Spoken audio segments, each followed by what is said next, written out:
The takeaway from this clip is to know the 3 ways learning takes place in the brain. Our brain is made up of billions and billions of cells called neurons. These brain cells specialize in transmitting information. Every place where one neuron connects with another is a thought or a memory. Your thoughts happen because one neuron sends electrical impulses across a gap, called the synaptic gap, to another neuron. That's how thoughts occur.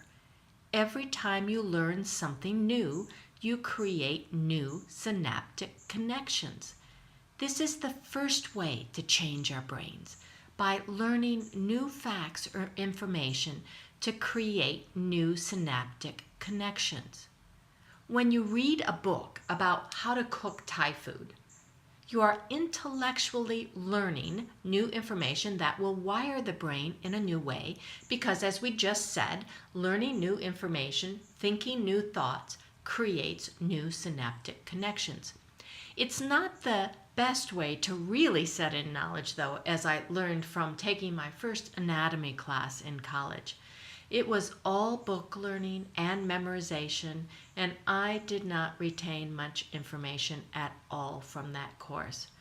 You see, remembering sustains and maintains those synaptic connections. Since I didn't use or integrate the information after the course was completed, those neurons that were previously talking to each other stopped doing so, and that information, those neural networks, just faded away. When I started studying anatomy with my mentor, Irene Dowd, she brought anatomy to life for me because we always put the information into practice as we learned it. This way of teaching shaped not only how I teach now, functional anatomy, but integrative learning is always my goal in my teaching. The second way to create new synaptic connections, also known as learning, is through experiences. When you are in the midst of a new experience, all your senses are turned on, and your senses are sending loads of information back to the brain through the different sensory pathways.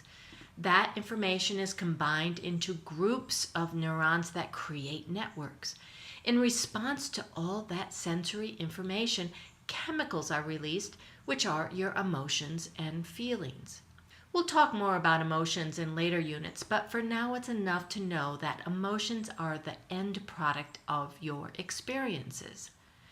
You remember experiences better than intellectual information because you can remember how they feel.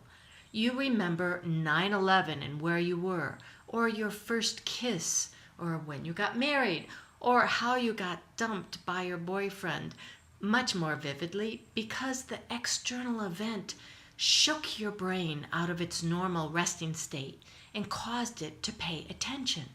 That external event, which caused a rush of emotions and feelings and created neural networks, became a memory, one that is strengthened through repetition until the memory itself becomes an event, and just thinking about it can call up the same emotions and feelings.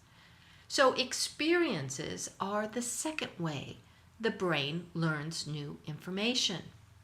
The third way to evolve your brain is learning something new and then applying and personalizing that information into experience to create a knowledge base.